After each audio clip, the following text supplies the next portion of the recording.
Hi champs, welcome back to evidyarthi.in। मैं हूँ Mitali and I welcome you all in today's session. चलिए start करते हैं अपने नेक्स्ट सेट ऑफ क्वेश्चंस के साथ। I am waiting to start with you guys very सून।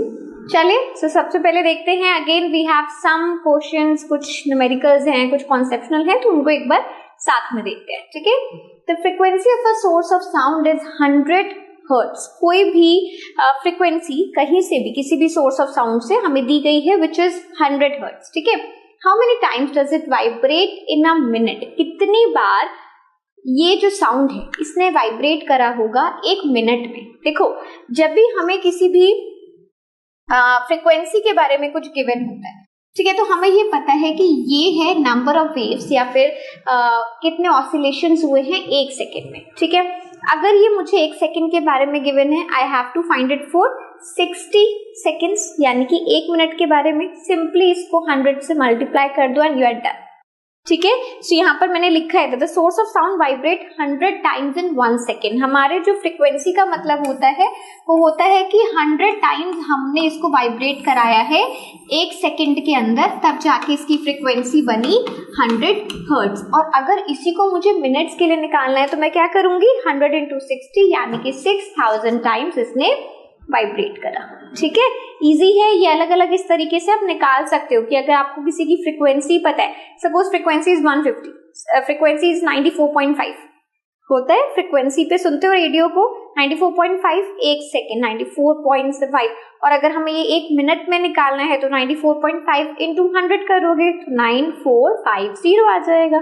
तो इस तरीके से हम नंबर ऑफ वाइब्रेशंस को निकालते हैं। ठीक है, नेक्स्ट देखते हैं। चलो, Does sound follow the same laws of reflection as light does? क्या साउंड भी सेम लॉज ऑफ रिफ्लेक्शन को फॉलो करती है जैसे कि जो लाइट के रूल्स होते हैं? बिल्कुल करती है। लाइट के लॉज ऑफ रिफ्लेक्शन की तरह साउंड के लॉज ऑफ रिफ्लेक्शन भी सेम होते हैं। And yes, sound do reflect, sound भी रिफ्लेक्ट करती है। यानी कि अगर मेरे पास यहाँ पर एक बॉल है, ठीक है ना, और कोई भी साउंड यहाँ से आई है तो वो वहां से टकरा के जाएगी और नॉर्मल के साथ एंगल ऑफ इंसिडेंस और एंगल ऑफ रिफ्लेक्शन बनाएगी, और वो दोनों ही इक्वल होंगे। तो साउंड के भी जो लॉज ऑफ रिफ्लेक्शन होते हैं वो बिल्कुल सेम है। इसलिए मैं वर्ड टू वर्ड नहीं पढ़ रही हूँ, बट जो लिखा है वो एक बार आपको बता देती हूँ। Incident sound wave and the reflected make the same angle with the normal and they all lie in the same plane. ठीक है, वो सेम प्लेन पे होते हैं। तो जो आपने लाइट के लिए याद करे वही सेम आपको साउंड के लिए रिफ्लेक्शन में लिख कर आना है। ठीक है, चलो नेक्स्ट देखते हैं। When a sound is reflected from a distant object, कोई भी साउंड अगर एक डिस्टेंट ऑब्जेक्ट से आप सुन पा रहे हो या वो रिफ्लेक्ट हो रही है तो एको प्रोड्यूस होती है। हम बिल्कुल मानते हैं कि हाँ भाई एको प्रोड्यूस होती है अगर जो एरिया है वो बहुत बड़ा है और जहां से वो रिफ्लेक्ट होकर आ रही है वो काफी दूर है हमसे।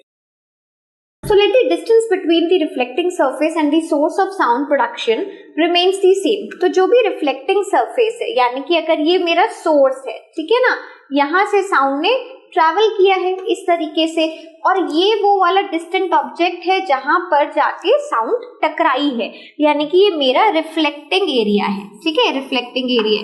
तो ये distance को उन्होंने बोला कि भाई आप same रखिए, लेकिन हमें निकालना क्या है, do you here echo sound on a hotter day?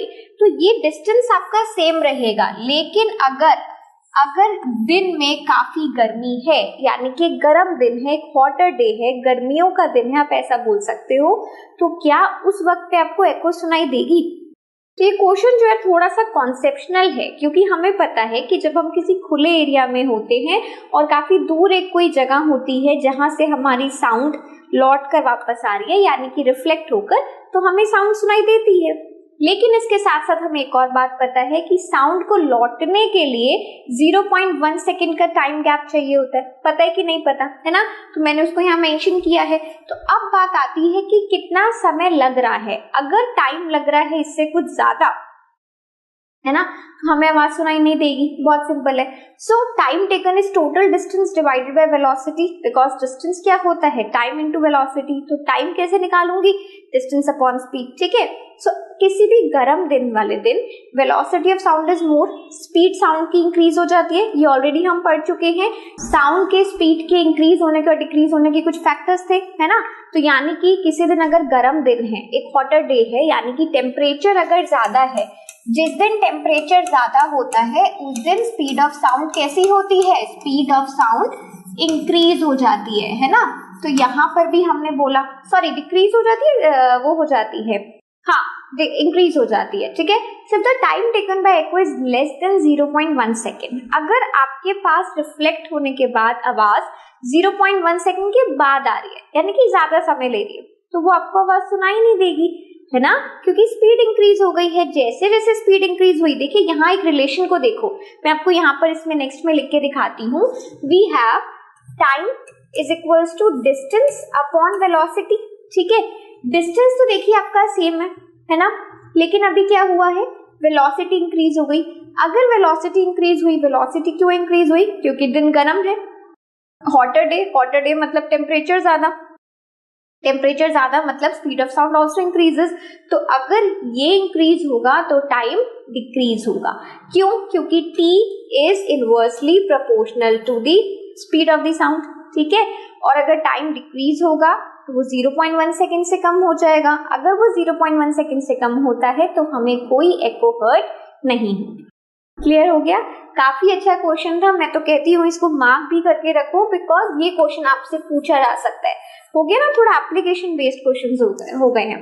और आजकल आप देख रहे हो क्वेश्चंस ऑलरेडी आप लोगों ने देखे ही हैं, इस तरह के क्वेश्चंस पूछे जाते हैं, ठीक है। चलो तो अब यहाँ के इस सेशन को यहाँ पर खत्म करते हैं। Will move on to the next one very soon, very fast, so stay tuned with us guys. Bye.